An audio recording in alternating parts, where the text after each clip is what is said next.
সাথে থেকো মা।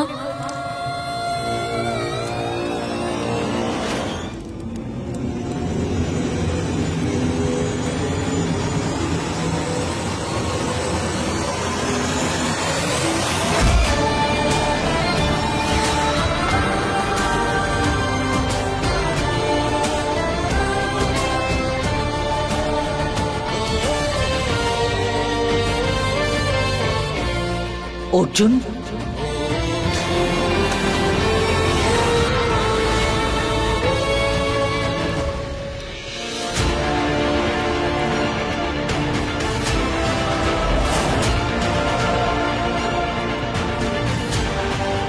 অর্জুন, তুই এখানে কেন এসেছিস? প্রশ্ন নয়, থ্যাংক ইউ বলো ঠাম্মি। কারণ ও যদি একটাও স্টেপ জ্বলন্ত কয়লায় রাখতো না, তাহলে তোমাদের সবাইকে ডোমেস্টিক ভায়োলেন্স কেসে জেলের ঘানি টানতে হতো।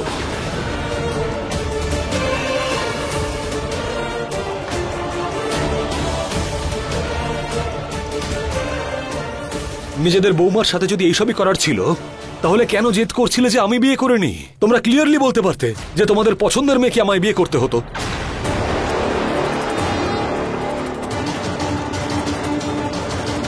আরে আমি সত্যিই জানতাম না যে আমার নিজের পরিবার এতটা সেলফিশ। হাজার বার তোমাদের বোঝানোর পরেও তোমরা বুঝতে কেন চাইছো না যে আমি মিছিলের সঙ্গেই ভালো থাকবো? কিন্তু জানো, আমার মনে হয় যে তোমরা সবাই আমার খুশি নিয়ে ইন্টারেস্টেডই নও। কিন্তু অর্জুন, আমার খুশির কি হবে? কোন খুশির কথা বলছো? আচ্ছা অনু, তুমি তো একজন মডার্ন ইন্টেলিজেন্ট মেয়ে, তাহলে এতবার বোঝানোর পরেও বুঝতে কেন চাইছো না যে আমি তোমাকে ভালোবাসি না? নাকি তুমি শুধু বিয়েটা করতে চাও for the sake of it? ভালোবাসা থাকুক বা না থাকুক, হু কেয়ারস? আমি যদি তোমার ব্যাপারে কিছু ফিল না করেই এই বিয়েটা করে নিই, তাহলে কি তুমি ভালো থাকবে? বলো আমাকে।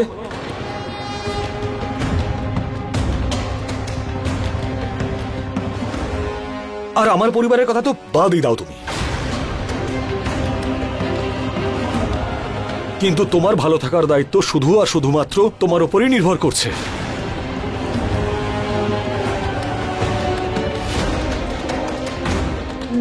দেখো তো কিভাবে ঝগড়া করছে, এমন করছে যেন আমাদের জেলে পাঠাবে ও। ভগবান ভালো করুন। তুমি তো আর কোনো অপশনও রাখোনি, তাই না পিসিমণি? কি হচ্ছে এসব? আরে কোন যুগে বাস করছো তোমরা? ভুল ধারণা নিয়ে বেঁচেছিলাম দাদু ভাই। আমি ভেবেছিলাম আমার নাতি আমাকে সম্মান করে, আমার চিন্তা ভাবনা নিয়ে ভাবে, কিন্তু আজ সব ভুল ধারণা ভেঙে গেল। সব ঠাকুমার স্বপ্ন থাকে নিজের নাতির বিয়ে দেখা, তার অধিকার এটা। কিন্তু আজ তুই আমার সেই অধিকার আর আমার স্বপ্ন দুটোই কেড়ে নিয়েছিস অর্জুন।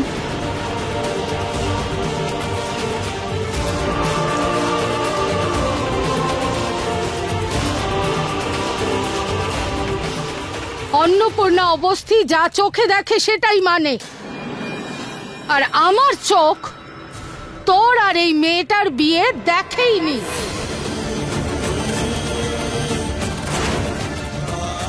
তাই আমি এই বিয়েটা মানি না।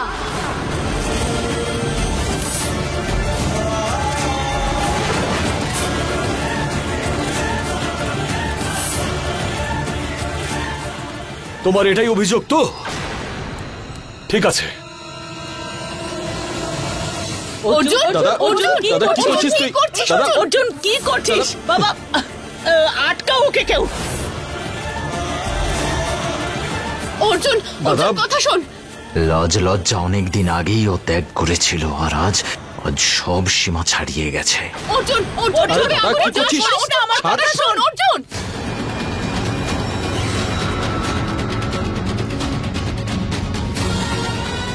আমি কথা দিচ্ছি যে জীবনের প্রত্যেকটা ক্ষেত্রে তোমার পাশে থাকবো আমি।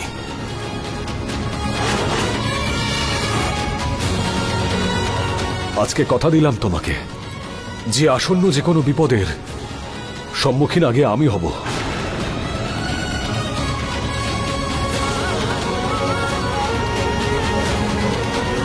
কথা দিচ্ছি তোমাকে যে জীবনে যতটা সুখ তোমার প্রাপ্য তার থেকে অনেক বেশি পাবে তুমি।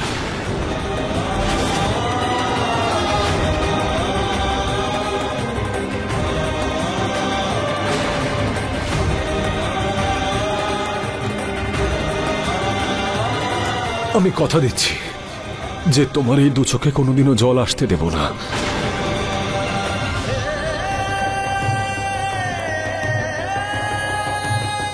কথা দিচ্ছি যে প্রত্যেকটা মুহূর্তে তোমার যোগ্য হয়ে ওঠার চেষ্টা করব আমি।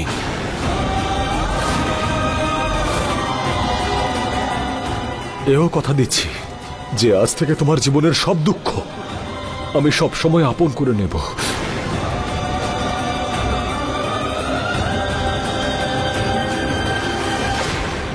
আমি কথা দিচ্ছি মিছরি, আজ থেকে আমার সব ভালোবাসা প্রাণ সবকিছু তোমার নামে করে দিলাম। আই লাভ ইউ মিছরি।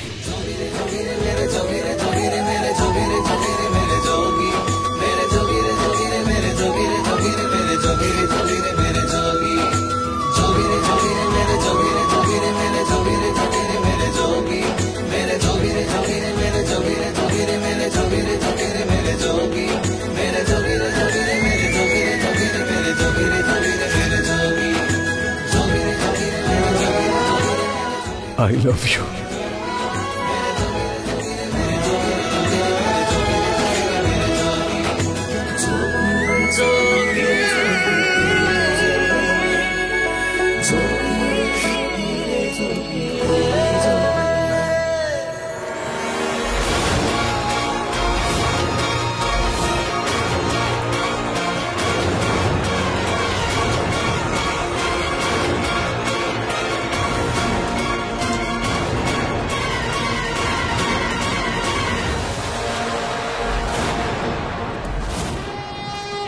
এই নাও ঠাম্মি, আমার বিয়ে দেখার যে স্বপ্নটা তোমার ছিল সেটাও পূর্ণ হয়ে গেল।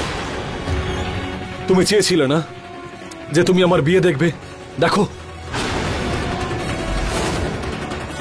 And thank you very much. শুধুমাত্র তোমার জন্যই মিছরিকে দেওয়া সমস্ত কথা আবার মনে পড়ে গেল আমার।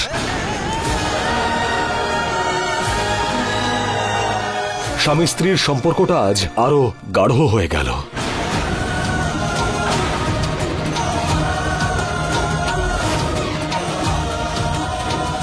মিছরি, আমি এই প্রতিশ্রুতি কখনো কখনো ভুলবো না। আর ঠাম্মি, তুমি আজকের দিনটা কখনো ভুলে যেও না।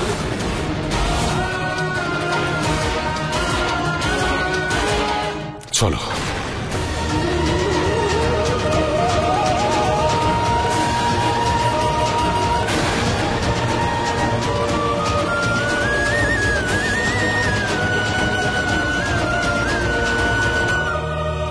তুমি না সন্ন্যাস নিয়ে নাও, তোমার এখানে কিচ্ছু হবে না।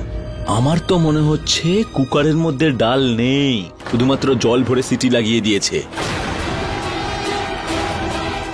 হলো তো? এবারে তুই শান্তি পেলি তো?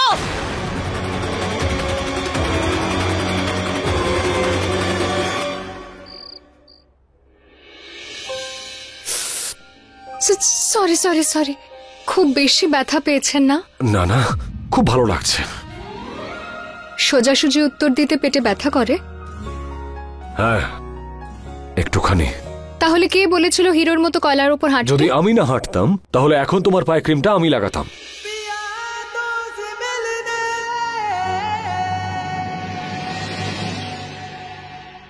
মিছরি, ঠাম্মি যেভাবে তোমার সঙ্গে কথা বলে, যেভাবে তোমাকে ট্রিট করে, তোমার মিছরি মাইন্ড করে না অর্জুন, আমার খারাপ লাগে না। আপনাকে সরি বলতে হবে না। I know.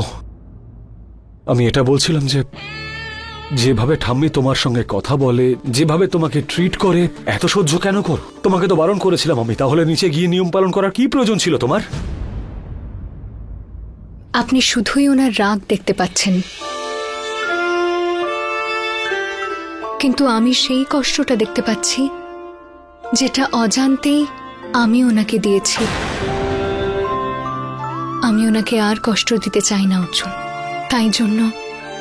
সেই জন্য জ্বলন্ত কয়লায় জগিং করতে চলে গেলে। Wow, how intelligent. আপনি কিছু করতে কোথায় দিলেন? প্রতিবারের মতোই আমাকে বাঁচাতে চলে এলেন। তা না হলে কি করতাম? তোমার যদি কিছু হয়ে যেত? ননসেন্স।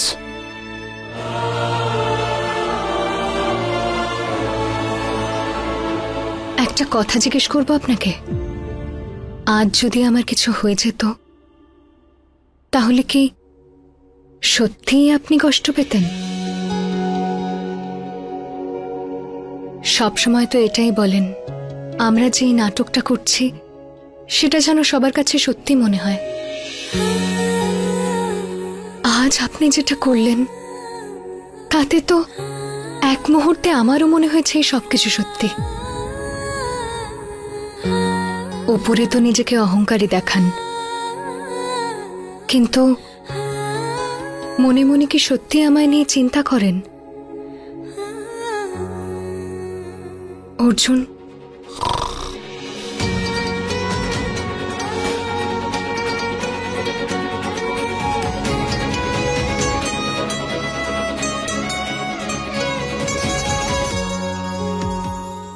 আমার প্রশ্নের উত্তর আপনার কাছে পাওনা থাকলো উকিলবাবু। সময় নিতে পারেন, মিছরি মাইন্ড করবে না, কিন্তু পাওনাটা অবশ্যই মিটিয়ে দেবেন।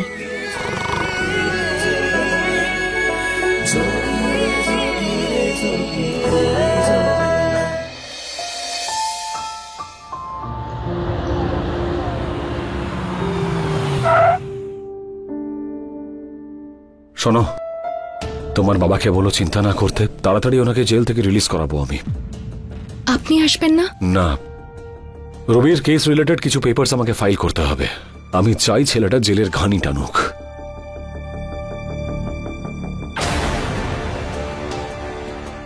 শোনো, তুমি একটু বাইরে ওয়েট করো তো। কি করছেন? প্লিজ, তুমি এতটাও হট নও। গরম কয়লায় হেঁটেছেন, এখন আপনার আর কিছুই হট মনে হবে না।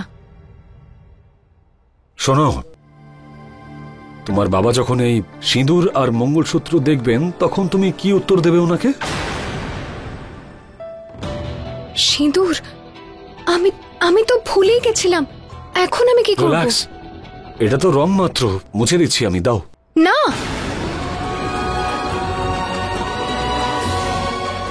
আমি দেখছি কি করা যায়। শোনো, দেখো, এই মঙ্গলসূত্র আর সিঁদুরের সাথে বেশি অ্যাটাচড হওয়ার প্রয়োজন নেই, এগুলো সব টেম্পোরারি। মনে আছে তো? মনে আছে আমার। আপনি যান, আমি ওয়াশরুমে মুছে নেব।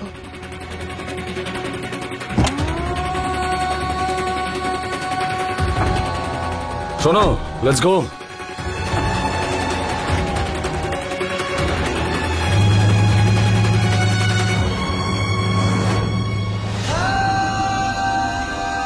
এটা আপনার কাছে শুধুই একটা রং মাত্র অর্জুন, কিন্তু আমার কাছে এটাই আমার জীবনের সত্য।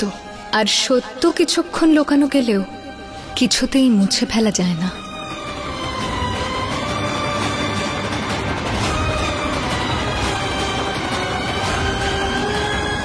মিছরির সঙ্গে ওখানে কি গান গাইছিলে তুমি? তুমি ওকে ওখান থেকে সরালে না কেন? আমি কি পালোয়ান নাকি? ও আটার বস্তা নয় যে তুলে নিয়ে চলে যাব। অর্জুনকে আটকাতে পারলে না, দোষ আমাকে দিচ্ছ। এটা বেশ ভালো, মানে মিছরিকে আমি তোমার কাছে নিয়ে যাব, অর্জুনকেও আমিই আটকাবো। সব কাজ যদি আমিই করব তাহলে তোমাকে জেল থেকে বের করলাম কেন? এখানেই রেখে দিতাম তোমায়। আমি প্রেমিক, ভালোবাসা বুঝি, ভালোবেসে বোঝাও। তুমি আমার নামে দোষ দিচ্ছ, তোমার প্ল্যানও তো ফেল হয়েছে। ঠিক বলছো তুমি, আমি তোমাকে এখানে এনেছি, আমি তোমাকে নিজের রিস্কে জেল থেকে ছাড়িয়েছি, টাকা পয়সা দিয়েছি, এত প্ল্যানিং করেছি, মিছরিকেও আমি কিডন্যাপ করিয়েছি, আর সমস্ত প্ল্যান ফেল হয়ে গেছে। একটু রাগ তো হবেই, তাই না? তার মানে এই সব তুই করিয়েছিস?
ম্যাডাম, স্বামীজির সঙ্গে দেখা করতে পারেন।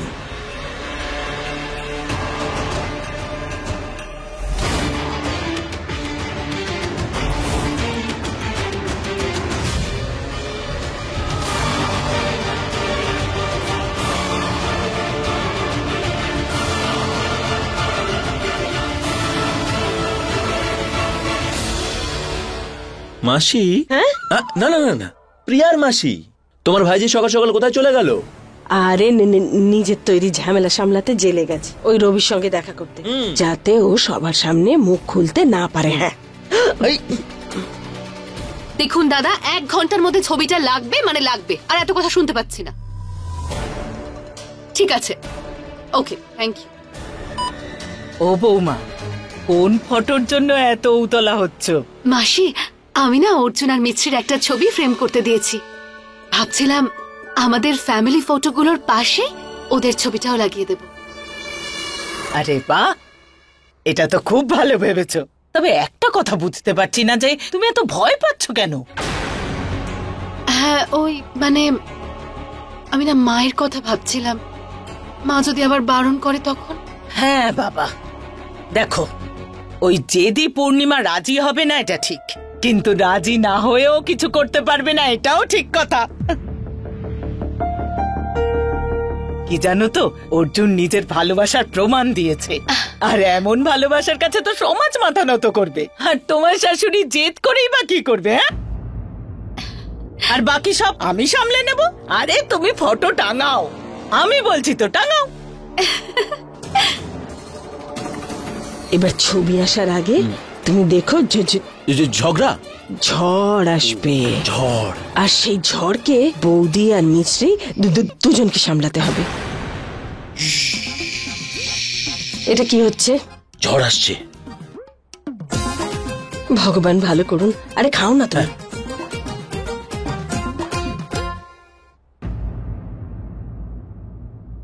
আমি তোমাকে এখানে এনেছি, আমি তোমাকে নিজের রিস্কে জেল থেকে ছাড়িয়েছি, টাকা পয়সা দিয়েছি, এত প্ল্যানিং করেছি, মিছরিকেও আমি কিডন্যাপ করিয়েছি, আর আর সমস্ত প্ল্যান ফেল হয়ে গেছে। কেমন আছিস মা? তুমি অর্জুনের উপর ভরসা রাখো বাবা, উনি বলেছেন তোমায় তাড়াতাড়ি বের করে আনবেন। মারে জিজ্ঞেস করছি তুই কেমন আছিস? ঠিক আছিস তো? আমি তো ভালো আছি, মানে আমি তো একদম টপ ক্লাস আছি।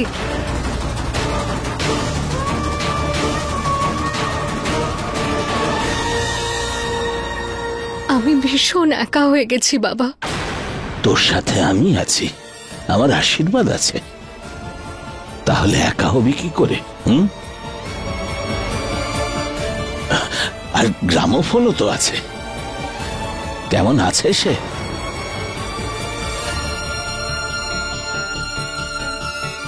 ভালো আছে, একটা বড় অফিসে চাকরি করছে।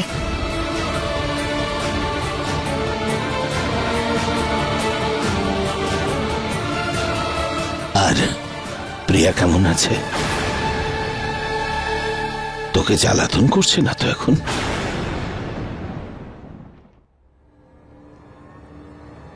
তুই বড্ড সহজ সরল মেয়ে আমার,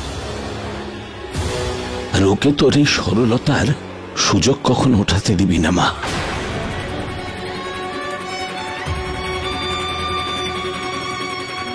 বাবা, আসলে আমার একটা দরকারি কাজ মনে পড়েছে, আমি আসছি, আমি আবার আসবো দেখা করতে। দরকারি কাজ? হঠাৎ কি এমন দরকার পড়লো?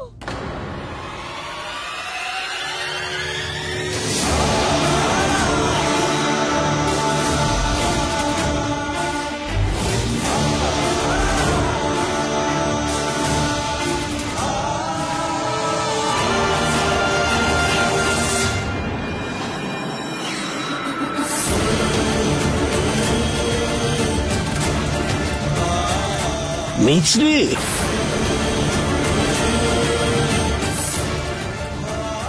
ওর গলায় মঙ্গলসূত্র আর সিঁথিতে সিঁদুর কেন?